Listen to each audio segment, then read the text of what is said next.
Halo, selamat siang sahabat Miraset, apa kabarnya? Semoga sahabat Miraset dalam keadaan sehat selalu ya. Berjumpa lagi kita di kegiatan KBSA Live Spesial hari ini di hari Kamis 10 Agustus 2023. Nah sahabat Miraset, seperti sahabat Miraset ketahui bahwa tahun ini merupakan tahun yang cukup menantang nih untuk industri batubara dan juga industri pendukungnya. Dan sebentar lagi kita akan berbincang dengan perusahaan transportasi, khususnya adalah transportasi laut yang memang banyak sekali mengangkut batubara. Dan kita akan sebentar lagi berbincang dengan Bapak Andre Ristanto selaku Direktur dari PT Hapko Transmaritima Tbk atau dengan kode saham HATM. Selamat siang Pak Andre. Selamat siang Bu Marta. Terima kasih sebelumnya sudah meluangkan waktunya ya Pak. Iya. Dan sahabat Miraset, tentunya sahabat Miraset ingin mengetahui ya bagaimana peluang dan prospek dari industri ini. Jadi pastikan untuk menyaksikan kegiatan KBSA Live Spesial ini hingga selesai. Dan Pak Andre, kita mau langsung berbincang mengenai perseroan tentang HTM. Boleh disampaikan sedikit tentang profil perseroan Pak? Oke, jadi HTM ini adalah salah satu anak perusahaan dari Hapko Group. Hapko Group sendiri sudah berdiri dari tahun 1991 dan untuk HTM sendiri ini fokusnya lebih ke kapal besar, jadi ke kapal curah karena di grup sendiri kita punya tongkang juga, kita punya keagenan juga, kita punya floating crane juga gitu dan kebetulan yang ini fokusnya di kapal curah gitu. Oke baik. Nah Pak, boleh disampaikan sedikit Pak terkait dengan profil kapal yang dimiliki dan jumlah armada yang saat ini dimiliki seperti apa? Oke, dari HTM jumlah armadanya ada 5 kapal, 2 kapal itu ukuran 30.000, kita sebutnya handy size. Terus dari 2 kapal lagi Supramax itu ukuran 55.000. Dan 1 kapal itu yang besar itu ukuran 90.000, kita sebutnya Post Panamax. Oke. Yeah. Dan yang diangkut perseroan memang mayoritas batubara Pak saat ini? Iya, hampir 90% kita angkut batubara. Iya. Mungkin ada alasan Pak, sebenarnya mungkin kalau kapal ini sebenarnya bisa untuk mengangkut berbagai macam komoditas gitu ya Pak? Iya, untuk kapal curah sendiri sebenarnya kita bisa angkut macam-macam ya, dari batubara bisa, untuk nikel juga bisa, untuk besi juga bisa gitu. Untuk grain juga bisa gitu, tapi ya emang di Indonesia kan Ibu tahu sendiri ya batubara lagi hot ini, dan kita juga banyak customer smelter yang kebutuhan batubara cukup besar. Oke, berarti memang berdasarkan demand yang cukup besar begitu ya Pak, sehingga betul. memang memilih lebih banyak kontraknya itu kontraknya dengan batubara untuk mengangkut batubara begitu ya Betul. Pak. Oke, nah boleh disampaikan Pak kalau mungkin ada sedikit yang bisa diinformasikan terkait customer pelanggan siapa aja sih yang biasanya menggunakan jasa dari HTM? Iya, pelanggan sekarang yang terbesar itu smelter.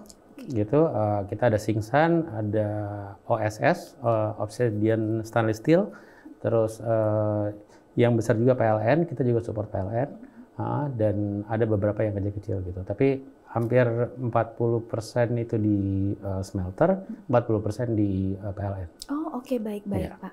Nah kalau kontrak sendiri Pak, biasanya dengan perusahaan-perusahaan besar ini mungkin boleh disampaikan Pak, biasanya durasinya, kemudian bentuknya seperti apa sih Pak? Ada beberapa kontrak kita yang jangka panjang, jadi ada yang 5 tahun itu ada, dan ada juga yang spot kontrak ya.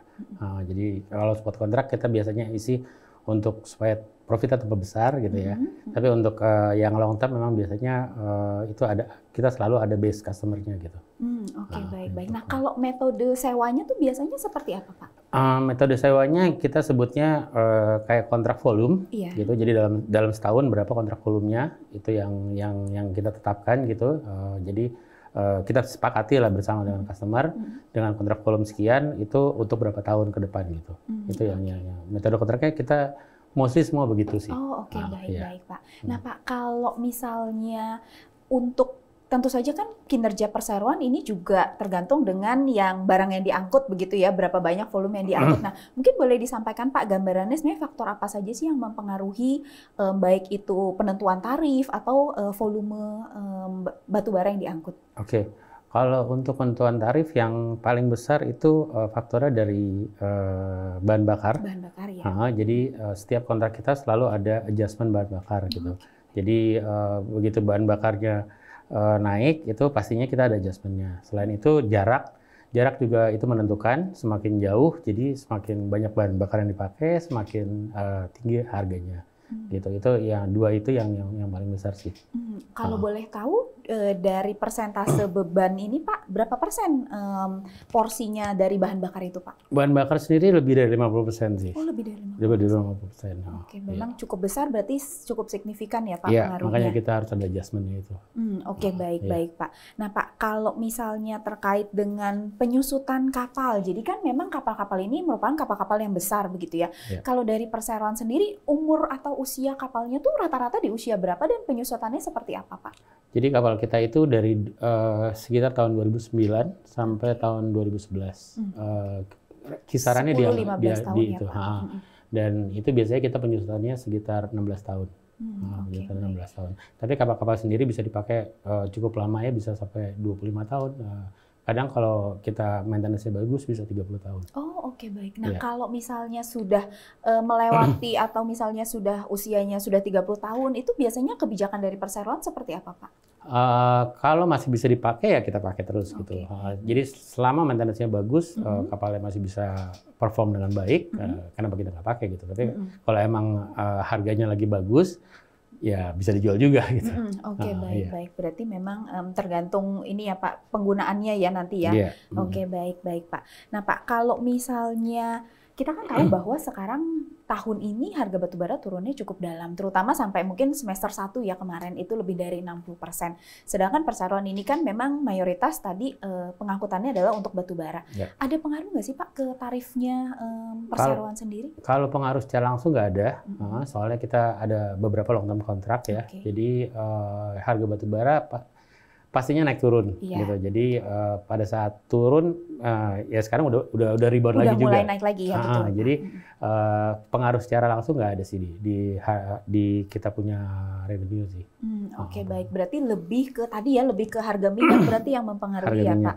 Oke, baik. Nah, kalau dari sisi kalau tadi Bapak sampaikan kalau harga kan memang tidak mempengaruhi, tidak terlalu berpengaruh gitu ya terhadap revenue. Kalau dari permintaan sendiri sebenarnya apakah dibandingkan dengan tahun-tahun sebelumnya Pak, mungkin apakah ada penurunan untuk volume permintaan gitu batubara? Nah, kalau permintaan sebenarnya volumenya sekarang tidak ada penurunan.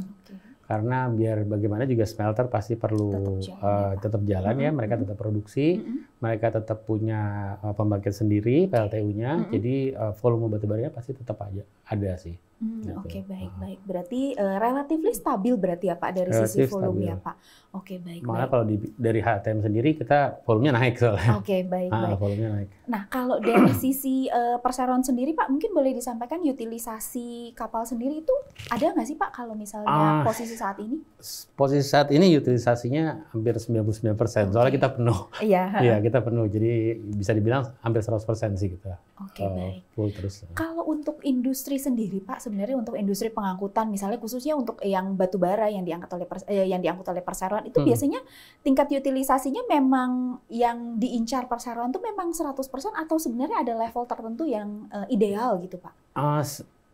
Yang paling ideal ya 100% pastinya. 100% ya. Iya, soalnya kapal itu kalau berhenti kan tetap bayar ya. Kita tetap bayar, fixed cost-nya tetap besar gitu. Jadi kita tetap bayar kru, kita tetap bayar macam-macam ya.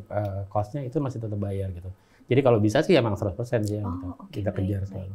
Baik. Iya. Baik Pak, kita mau berbincang nih sahabat Miraset terkait dengan kinerja perseroan di tahun ini gitu ya Pak. Mungkin di kuartal 1 kan sudah diumumkan. Mungkin boleh dikasih gambaran Pak untuk kuartal 1 seperti apa dan kuartal 2 ini atau semester 1 ini so far apakah mungkin belum disampaikan tapi boleh dikasih gambaran sesuai harapan atau justru di atas ekspektasinya perseroan nih Pak. Bocoran nih kita. Iya. Kalau dari kuartal 1 kita revenue-nya sekitar 96 M, itu year on year kita naik 29%.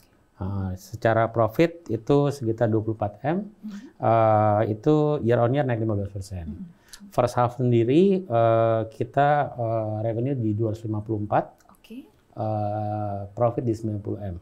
Oke, berarti naiknya cukup signifikan ya Pak kuartalan ini ya? Iya, soalnya kebetulan tahun ini kita ada 2 kapal tambahan. Oke, baik. Ada 2 kapal tambahan, yang satu operate di bulan Januari itu.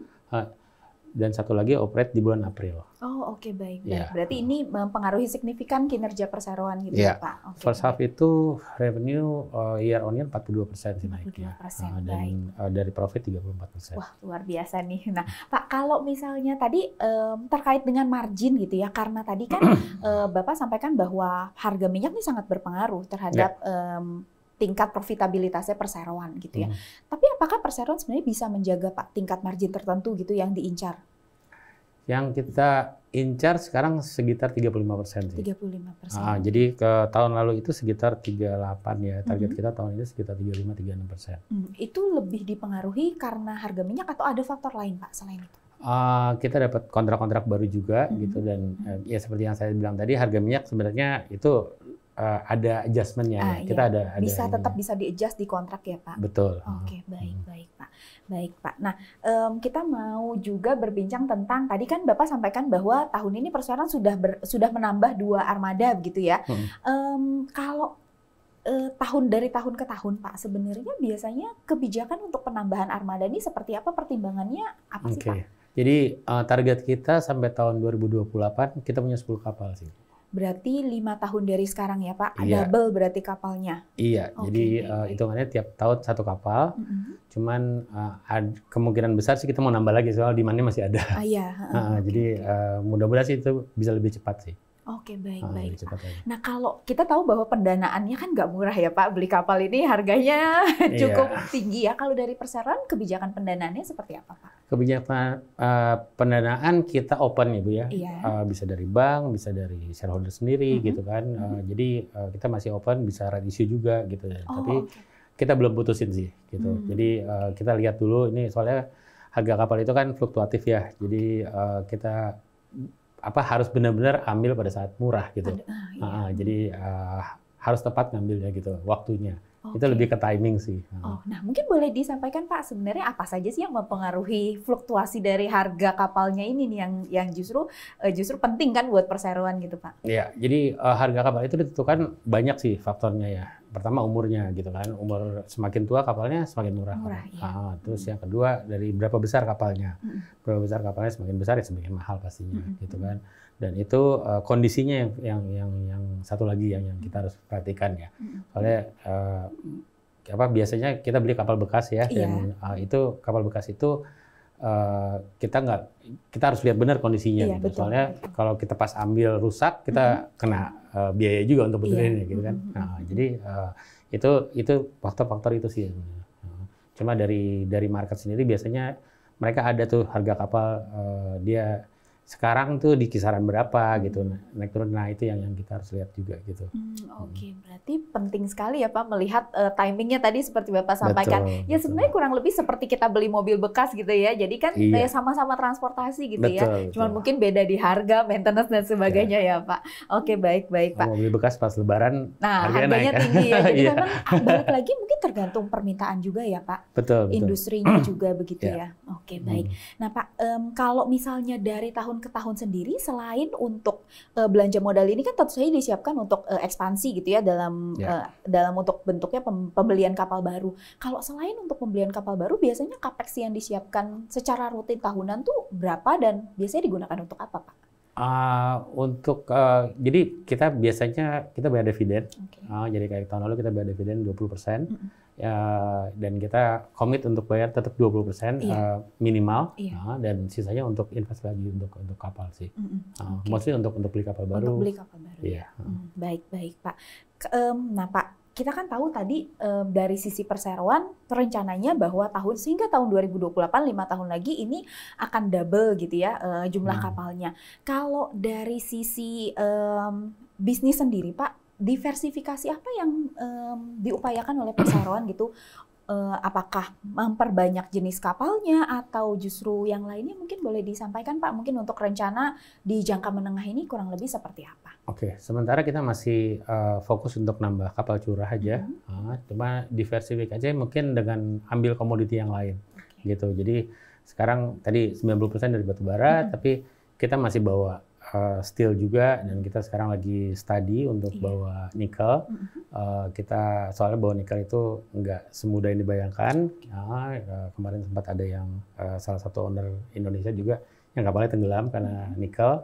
Jadi dan kita harus benar-benar work dengan asuransinya juga gitu kan. Jadi tapi dari grup sendiri Tongkang kita udah coba bawa nikel sih dan lagi belajar sih. Oke, baik. Nah, saya jadi penasaran Pak, berarti antar komoditas ini apakah tarifnya itu akan berbeda-beda Pak untuk pengangkutannya? Berbeda iya tapi nggak banyak Bu. Berbeda iya tapi nggak banyak gitu. Oke. Dan perlakuannya tentunya juga berbeda-beda. Kalau ya, perlakuannya berbeda pastinya. Oh oke, baik. Nah sebenarnya kalau misalnya dibandingkan Pak, misalnya tadi ya Bapak sampaikan ada komoditasnya, ada grain, ada nikel, ada besi, ada batu bara. Yang paling mudah itu memang apa Pak sebenarnya? Komoditas apa yang istilahnya? Sebenarnya sih nggak ada yang mudah. Semuanya susah ya Pak? Semuanya susah ya. Iya. Oke, Sebenarnya mungkin masing-masing punya tentu saja perlu pengalaman ya Pak untuk bisa ahli di bidang itu ya. Oke, nah dari sisi perseroan sendiri Pak ada target misalnya mungkin 3 tahun lagi akan mulai, karena kan industri nikel kita sedang sangat berkembang nih ya Pak, mungkin dalam 2-3 tahun lagi smelter selesai. Dari perseroan mungkin ada target kira-kira kapan bisa mulai mengangkut nikel Pak? Ini kita lagi study, mungkin ya kita lihat mungkin bisa tahun depan, bisa 2 tahun lagi kita udah bisa bawa nikel. Baik Pak. Nah kalau misalnya tentu saja dari sisi perseroan satu hal yang dikejar itu adalah pertumbuhan di top line ya Pak. Tapi tentu saja perseroan juga berusaha untuk melakukan efisiensi karena kan kalau tadi mungkin kalau harga minyak tidak bisa dikendalikan tapi kan itu juga tergantung sama kontrak juga. Nah kalau efisiensi yang lain Pak yang bisa dikendalikan oleh perseroan mungkin ada contoh-contohnya yang dilakukan Pak? Itu sebenarnya lebih ke maintenance Bu. Jadi maintenance kapalnya. Jadi kan kapal ini harus docking ya tiap 2,5 tahun ya. Jadi gimana supaya pas docking itu angkanya tidak besar gitu kan. Jadi as long as mesinnya di-maintain dengan baik, kita pastinya cost-nya akan lebih murah gitu. Itu yang pastinya sih. Sama pemakaian bahan bakarnya pastinya. Itu juga berpengaruh sekali. Oke, berarti lebih ke maintenance-nya ya Pak, yang cukup besar gitu biayanya juga ya. Baik Pak. Baik Pak Andre, kita rehat sejenak ya. Dan sahabat Miraset jangan kemana-mana, kita akan kembali lagi setelah jeda iklan berikut ini. Indonesia, negara maritim yang kaya akan sumber daya alam. Dengan bertumbuhnya pembangunan di semua lini, terutama dalam sektor perindustrian, menjadikan kebutuhan akan transportasi logistik dan suplai energi menjadi hal yang utama dan sangat dibutuhkan untuk menunjang roda pergerakan ekonomi secara nasional. Dalam rangka mengakselerasi pendistribusian sumber daya alam dan barang produksi lainnya, sekaligus menjaga ketahanan energi di Indonesia, kami PT Hapco Transmaritima hadir sebagai penyedia layanan sektor transportasi logistik terintegrasi di Indonesia. Hapco Transmaritima yang merupakan salah satu anak usaha dari PT Hapco Primatama yang eksistensinya sudah diakui sebagai salah satu perusahaan pelayaran terkemuka di Indonesia. Berdiri sejak 8 Agustus 2019. Sejak berdiri, Hapco Transmaritima terus mengalami perkembangan yang sangat pesat. Memulai kegiatan operasional sejak tahun 2021, pertumbuhan volume angkut terus mengalami peningkatan dari waktu ke waktu. Perseroan optimis, kapasitas angkut akan terus meningkat sejalan dengan peningkatan kebutuhan transportasi logistik. 3 armada kapal yang saat ini dimiliki HTM menjadi pendukung utama perseroan. Hapco Polaris, Commission 2010, Deadweight Tonnage 31,774, Classification CCS. Hapco Carina, Commission February 2009, Deadweight Tonnage 57,000, Classification CCS. Hapco Pioneer, Commission November 2008, Deadweight Tonnage 29,664, Classification NKK. Dengan awak dan kru yang profesional serta handal, juga dijunjung aspek keamanan dan keselamatan yang tinggi. Ketiga unit kapal ini dioperasikan untuk senantiasa menghantarkan kargo ke tempat tujuan dengan tepat waktu.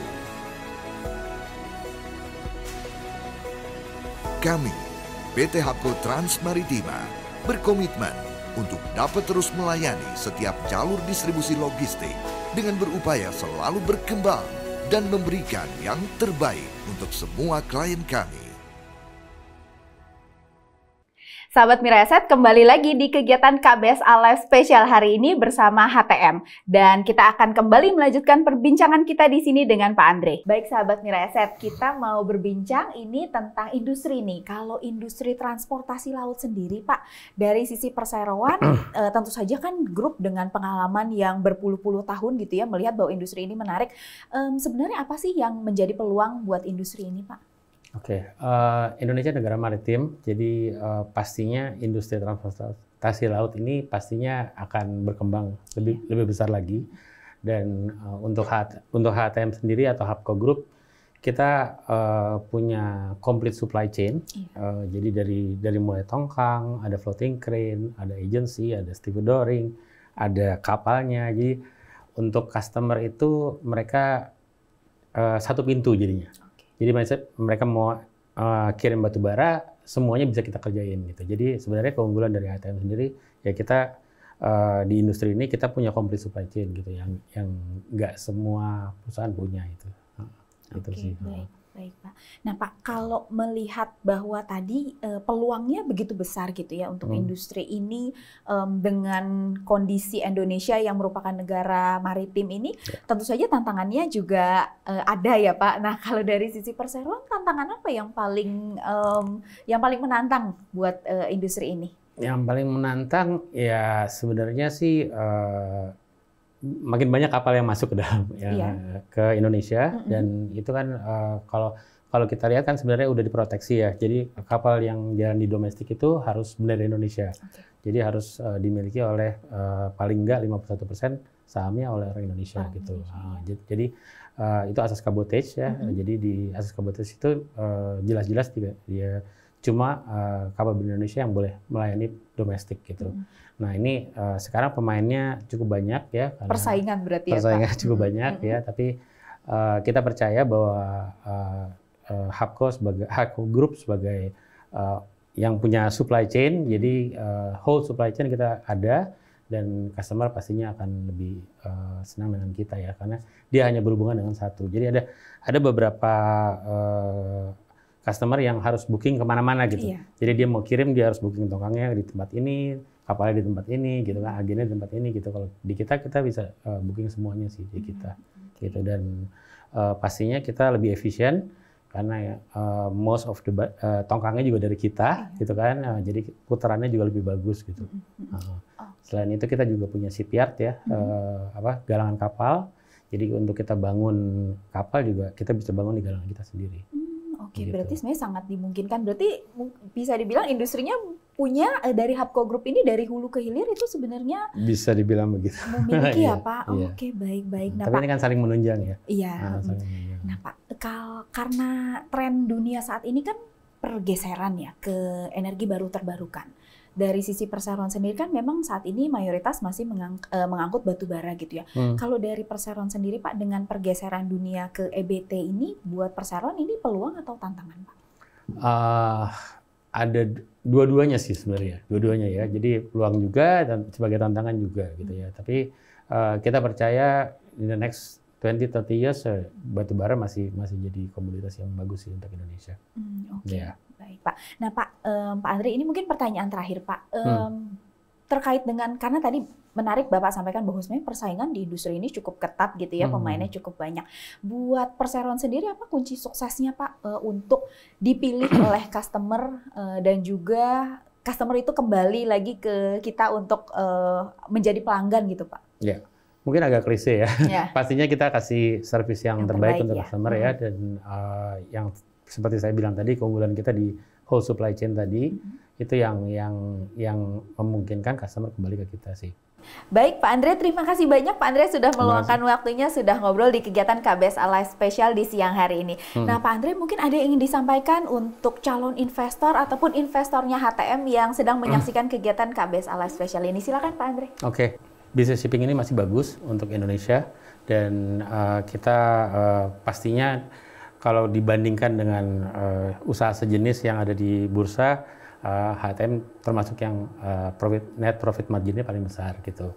Jadi jangan ragu-ragu untuk invest di perusahaan pelayaran karena prospeknya ke depan masih lebih bagus. Gitu aja. Oke, baik. Terima kasih banyak Pak Andre dan sukses untuk rencana-rencana HTM ke depan ya. Terima kasih. Baik, terima kasih juga untuk sahabat Miraset yang sudah menyaksikan kegiatan ini hingga selesai. Semoga yang tadi kami sampaikan, kami perbincangkan, ini bisa menjadi wawasan baru untuk sahabat Miraset dan juga bisa menjadi bahan pertimbangan. Dan akhir kata saya Marta pamit undur diri. Kita ketemu lagi di lain kesempatan sahabat Miraset dan sehat selalu untuk sahabat Miraset.